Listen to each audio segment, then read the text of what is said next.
શ્રી વલ્લભાધીશ કી જય. લગ્નના સત્સંગમાં આનંદ કર્યો. થાકે બહુ લાગ્યો, પણ આજે થોડું એ લોકોને બહાર જમવાની ઉતાવળ હતી એટલે ઉતાવળ કરવી પડી. હવે વ્રજ વિહાર ઠાકોરજીની લીલા સ્થળીનું અનુસંધાન. આ ગ્રંથ ભાદરવો, આસો, કારતક, માગસર અને પોષ 5 મહિનાથી ચાલુ કર્યો છે, પણ અંદર જે રસ ભર્યો છે એ રસની જે અનુભૂતિ કરીએ છીએ એનું કાંઈ વાત થાય એમ નથી. તો કાલે આપણે અહીંયા સુધી આવ્યા હતા કે દાતાને દાન મોટો. હવે મુખારવિંદ પાસે શ્રી ગુસાઈજીનું લીલાદ્વાર છે.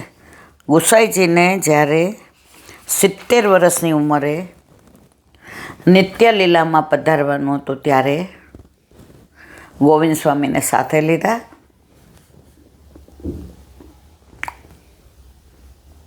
ગોકુળનાથજીને ગોકુળ મોકલા, કારણ કે ગોકુળનાથજી એટલા બધા એટેચ હતા ગુસાઈજીથી કે ગુસાઈજીનો વિરહ સહન ન કરી શકે, અને ગિરધરજીને ઉપરણો આપ્યો અને ગોકુળનાથજીને કહ્યું કે તમે મારી બધી પુષ્ટિમાર્ગની ધારા છે એને આગળ ચલાવજો. અને ગોવિંદ સ્વામી સહિત સદેહે મુખારવિંદ પાસે ગુસાઈજી સદેહે લીલામાં પધાર્યા. તો મુખારવિંદ પાસે જે શિલા છે એ ગુસાઈજીનું લીલાદ્વાર છે, અને દંડવતી શિલા પાસે મહાપ્રભુજીનો લીલાદ્વાર છે. હવે બધાને વિચાર એમ થાય કે મહાપ્રભુજી તો કાશીમાં હનુમાન ઘાટ પાસે લીલા વિસ્તારી, સદેહે ગંગામાંથીને એક લહેર ઉત્પન્ન થઈ અને એમાંથીને એ લહેર ઉપર ગઈ તેજનો પુંજ. ત્યાં એક અંગ્રેજ બેઠો હતો, એણે આ દ્રશ્ય જોયું અને પોતાના હાથે લખ્યું કે આ બધું આ શું થઈ રહ્યું છે. એ બધું લખાણ આજે પણ દિલ્હીના મ્યુઝિયમમાં સચવાયેલું છે. પરંતુ વલ્લભના એ તેજનો પુંજ દંડવતી શિલાએ આવીને સમાઈ ગયો. તો વલ્લભનું લીલાદ્વાર દંડવતી શિલા છે.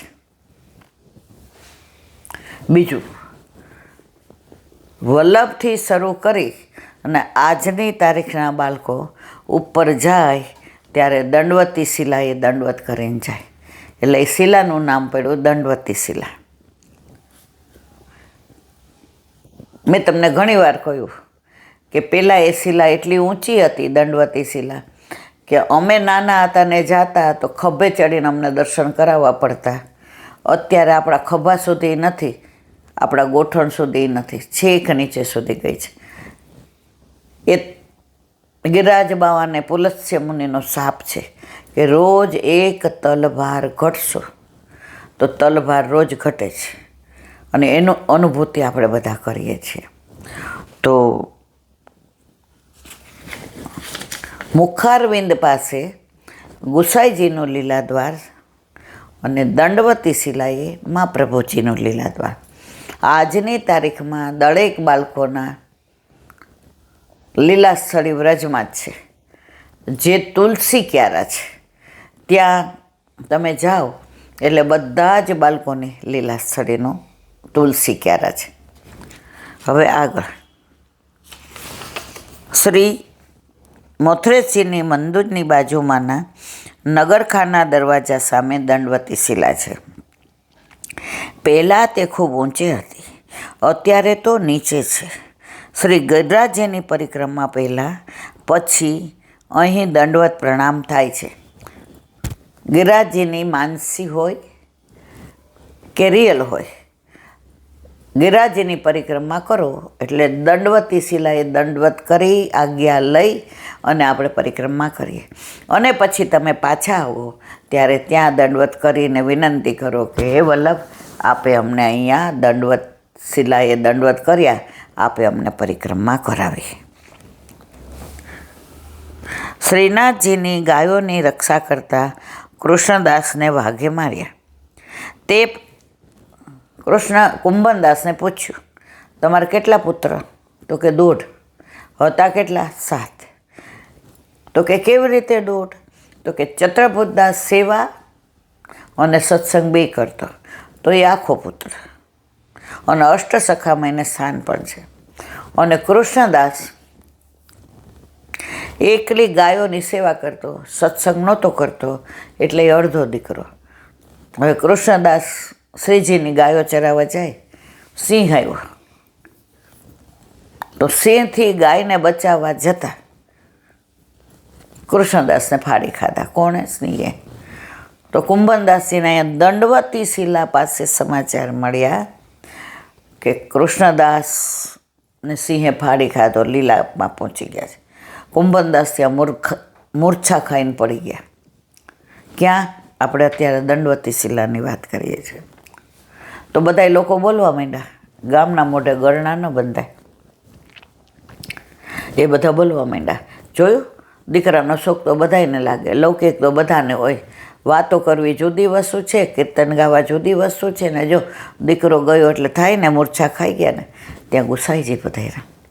કુંભનદાસ, એ કુંભનદાસ, મને ખબર છે તમને કૃષ્ણદાસને એક ગોપે તો જુઓ, સાંભળો, એક ગોપ આવીને કહ્યું કે કૃષ્ણદાસ તો અમે ગાયોને દોતા જોયા છે, તો એ તો ઠાકોરજી પાસે જ છે. તમારે? તો કે મને શોખ એનો નથી. ગુસાઈજી કે મને ખબર છે કે તમને 16 દિવસ જે સૂતક લાગે અને શ્રીજી બાબાના દર્શન નહીં થાય, એ વિરહ તમારાથી સહન ન થાય, એટલા માટે તમને મૂર્છા આવી છે. તમને લૌકિક કોઈ તકલીફ બાધા કરતી નથી.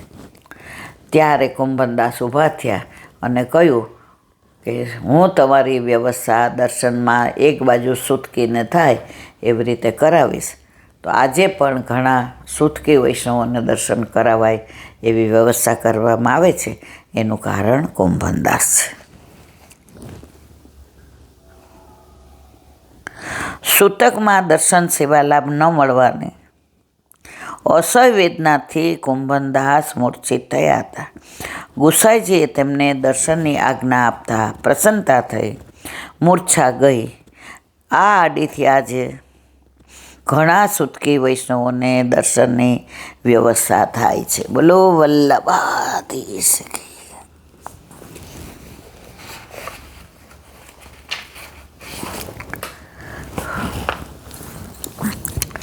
હરિરાય વાંગ મુક્તાવલી, હરિરાય મહાપ્રભુજી કી જય.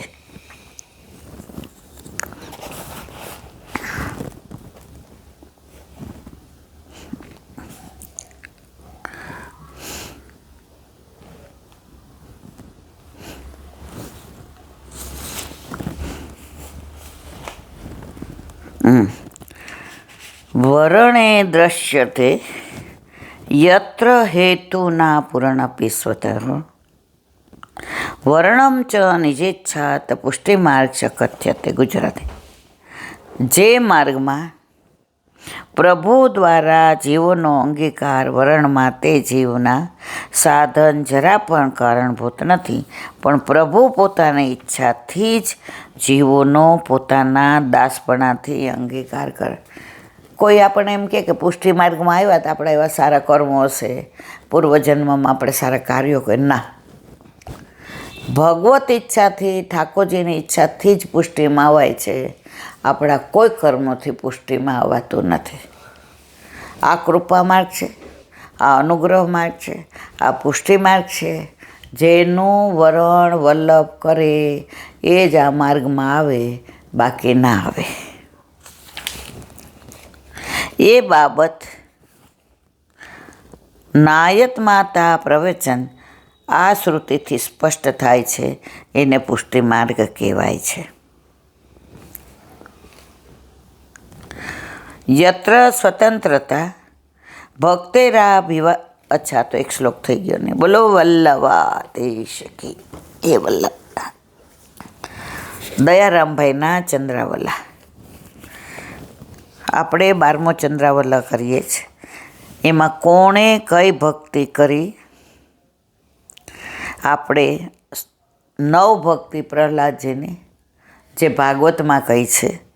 શ્રવણ, કીર્તન, સ્મરણ એ સુધી આપણે જોયું. હવે પાદ સેવન.